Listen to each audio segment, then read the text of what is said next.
Hello, Bob Chandler here, coming to you from Asset Protection Specialist.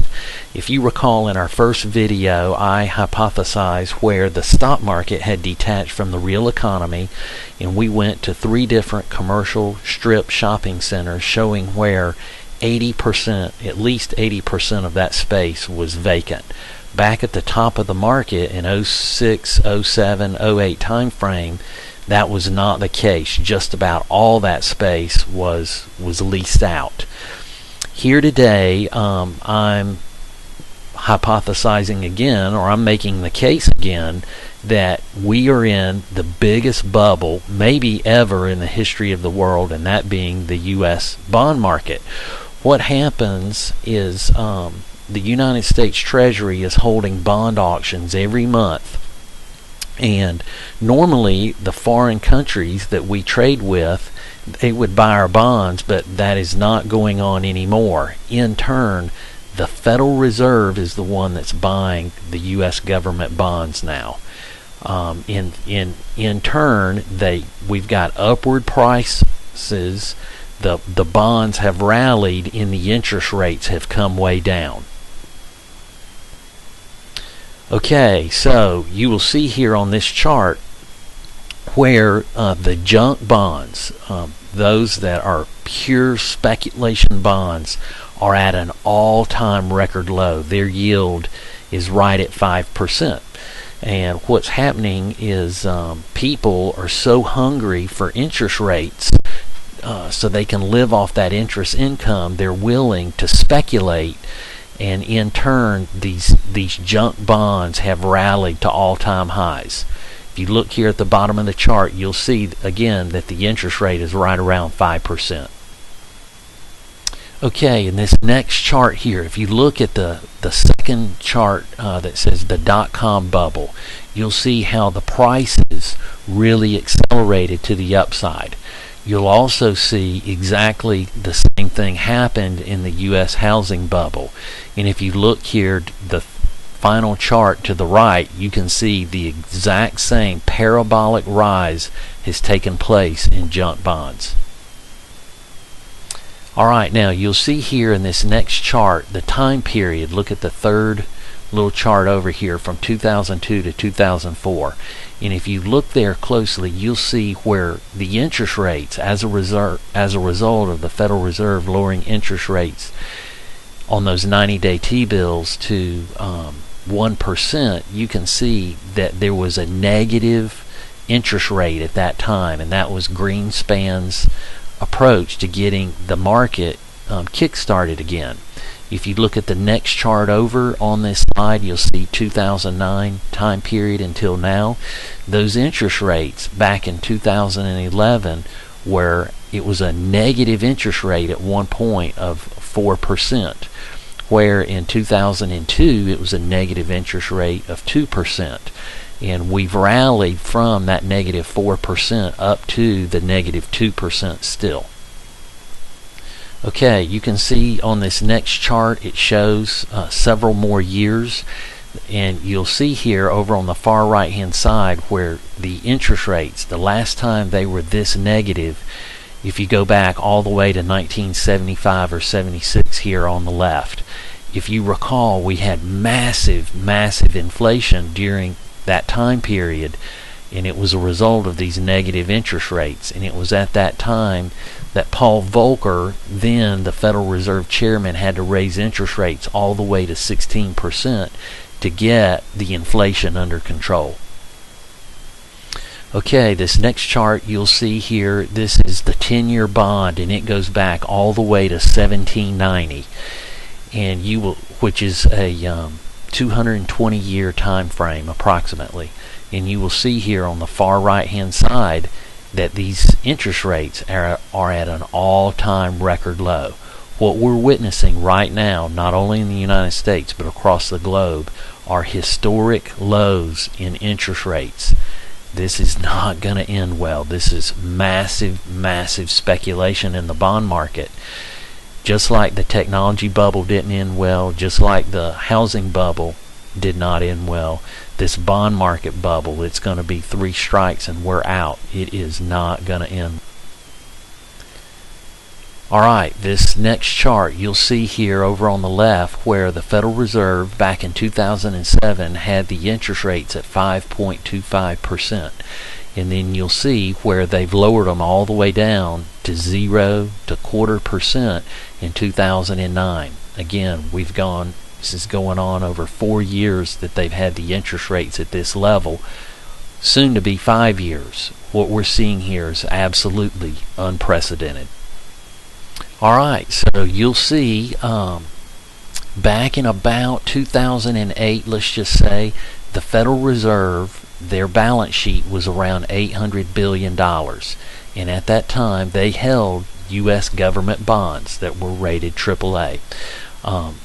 In the 2008 crisis, you can see they've expanded that balance sheet here from $800 billion to over $3.2 trillion. So now you know why the cost of milk and bread and butter and eggs and gasoline has absolutely gone through the roof, and it's because of all the money printing, and as a result they're devaluing the money, and so it's costing us more dollars to buy those everyday items. Alright, this next chart, it's the US dollar purchasing power dated from 1774 to 2008. Back in 1774, a dollar was a dollar. It had a lot more purchasing power than what it does today. And if you look here on the far right hand side, you'll see where today's dollar is now only the equivalent of 3.59 cents. Now notice the vertical line here in January 1914. That's when the Federal Reserve came into existence. So you can see there has been a steady decline in the purchasing power since then. If you and I ran our business like the Federal Reserve has run their business, we would have been fired, or we would have gone out of business a long time ago. Okay, this next chart, if you look in the far left hand corner, you'll see it's 1986. This is the Big Mac index, and so over on the far right hand side you'll see since 1986 the cost of a Big Mac is up 173%. Now notice in the year 2000 to 2001 time frame, since that period it's up over 100%. Most of the time the mainstream media is not going to reveal to you what's actually going on, that being CNBC and Bloomberg. But if you look here in the second paragraph, it says this is the end of the 30-year rally in bonds, says Federal Reserve Bank of Dallas President Richard Fisher. So there are those within the Federal Reserve that know that inflation is about to really run rampant, and this is a warning from Richard Fisher. Okay, despite what the automakers are claiming is, sales turning around, you'll see here in this chart, this is the vehicle registration for the first time. And notice here we are in 2013, and we're back moving to the downside, almost at the same levels that we were at during the height of the crisis of 2009. Again, this economy is not getting better despite what they claim. This is the year-over-year change in new factory orders excluding transportation. So it just shows you when you back out the production of automobiles, let's say, here in the U.S., the factory orders have gone into a negative number. This is just proof again that the economy is not getting any better. This next chart shows the S&P 500 along with the Baltic Dry Index. As you can see, the index has collapsed, meaning that products are not being shipped across the globe like they have been in years past. So one of two things is going to happen. Either the S&P is going to come down to reflect what's really going on in the economy, or the Baltic Dry Index is going to go up. One of the two. I think you know which of the two I believe is going to happen. This is the Chicago PMI index, and it reflects the manufacturing that's going on in America. The break-even line, let's just say, is 50. So if the PMI is above 50, that means it's positive for manufacturing. If it's below 50, it's negative, and the latest reading is 49. Further proof that the economy is not getting any better. This chart shows the individuals receiving food stamps. It's 46.6 million people. That's roughly 1 in 7 Americans that are on food stamps. And you'll see here where America is spending $75 billion a year annually for food stamps. So look down at the bottom, you've got 2000 all the way through 2012, and these bars are not going down, indicating that less is being spent on food stamps. They're going up. This economy is not getting any better. And notice how individuals receiving food stamps has really gone up since China has been admitted to the World Trade Organization. That happened in December 2001. This was really the kickoff to globalization. On the left hand side, the chart on the left shows where there are 90 million Americans that currently are unemployed or not in the labor force. Or if you look over to the right, 36.5% of the population is not in the labor force. And in the prior chart, that 36.5% of Americans not working didn't seem like any big deal. But you'll see here in this chart, you have to go all the way back to 1978 to have this few or this percentage of population that is not employed. I mean, this is absolutely unprecedented. Question is going to be, when interest rates go up, how high that percentage is going to go to. And perhaps one of the most insightful charts of them all here shows the Wall Street jobs are at record lows. Now, you tell me, if this economy was truly in good shape, would we be seeing record low employment on Wall Street? Of course not. Wall Street would be adding jobs, not cutting jobs. Okay, the red line here represents the official government statistics, and they say that unemployment is roughly 7 to 8%. And the blue line is shadow government statistics. The guy that runs this website, his name is Walter John Williams. And notice it's the blue line here.